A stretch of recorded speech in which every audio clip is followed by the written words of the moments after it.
Hello guys, we are back for another season and it's all about to happen this Saturday. Alton Towers is opening, thank God. And if you're not at Alton Towers this Saturday, what are you doing? You at Fort Park? Traitors. Anyways, hello and welcome to ScrewyLoops, and today we're going to be looking at what's new for Alton Towers in 2022. Starting with the most important thing, rides. If you didn't manage to get on the Retrosquad rides last year, like myself, well, I have some good news because both Funk and Fly and Roller Disco are returning. However, that does leave fan favourite Mixtape out of the mix. But from the look of this comment, it does appear that they may have plans to replace this ride, hopefully at some point in the coming future. There are 3 completely new attractions for CBeebies Land this year, including the UK's first real-life Hey Dougie Clubhouse, complete with slides that fans of the hit CBeebies show will get to explore and enjoy for the very first time. Standing at 5 metres in height or 16 foot tall, the iconic clubhouse will be one of several key features in the free-roam attraction, which will invite guests to get active as they climb, slide and bounce through interactive sensory play areas. We've also got some giant dinosaur fossils, which have been installed as part of Andy's Adventures Dinosaur Dig. And also we have Jojo and Gran Gran at Home, which is a fully immersive replica of Gran Gran's home from the CBeebies show, which hit screens in 2020, and it's being brought to life for families to explore for the very first time. Guests will be able to explore Gran Gran's home. Not only that, you'll have the chance to call Great Gran Gran in St. Lucia and help bake Gran Gran's famous banana bread in the kitchen. It's all exciting stuff. Alton Towers is hosting a number of events this year, which includes Festival of Thrills. From the 4th of April to the 6th of May, each of the resort's big 7 roller coasters will have their own live music playing out at this adrenaline-inducing event. Which has got me thinking, how are they going to approach this kind of event? So are the rides going to have their live music played out on a big stage in the middle of the park perhaps? Does that mean we're going to get covers of the ride soundtracks like the Nemesis theme, the Smiler theme with live bands? Or is it there's going to be live music influenced by them? I don't know. This is going to be an interesting thing to find out. Mardi Gras will be returning from the 21st of May to the 19th of June, bringing in an explosion of colours, sounds, high energy entertainment, delicious themed food and all that good stuff. Oktoberfest will also be returning from the 10th of September until the 2nd of October, and it's said to be bigger than ever, featuring 2 different stages providing stacks of entertainment, roaming actors, more delicious German food and beer. Oktoberfest is sure to be once again fantastic. Scarefest will of course be making a return again this year during October, this time featuring a brand new scare maze, which I'm really curious to know what that is. Which leads me to Twitter topic of the video. Alton Towers announced brand new scare maze for 2022, but what could it be? So let's take a look at some of your theories and ideas on what this scare maze could be. Ministry of Joy says, I'd really love to see something related to the ride lore. Of course we've had the Sanctuary and the Welcoming, and whilst I'd give a kidney for the Sanctuary to come back, I'd love to see something about the Nemesis lore to hype up the retrack. I really like this idea because with the Nemesis retrack coming, I'm kind of hoping they're going to slightly rebrand Nemesis a bit.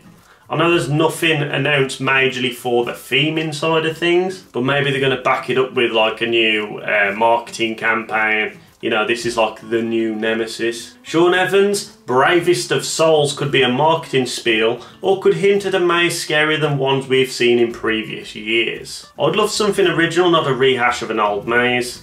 Theme it around an origin story and put guests through a fully immersive exploration of fear itself. Good shout about the Bravest of Souls. That is very interesting that you picked that out. It would be interesting to see them go in a more scary direction. There's been a lot of family mazes coming the recent years have not been super scary. So to put something that's gonna like push it to the next level would be cool. Sophia, Teletubbies Unhinged. You just go around the corner and all of a sudden a giant baby's head's laughing at you. Yeah, that'd be good. And just to top it off, Alton Towers have commented, our new scare maze for 2022 is going to be, drumroll please, full of spookiness and scares. So that confirms this is going to be a scare maze.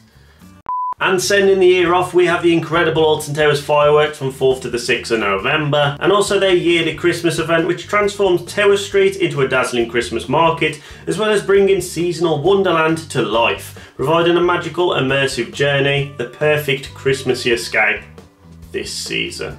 Tickets and pricing, our favourite section every year round. So let's take a look at what's changed. So your standard on the day pass would actually be £62 if you paid on the gate.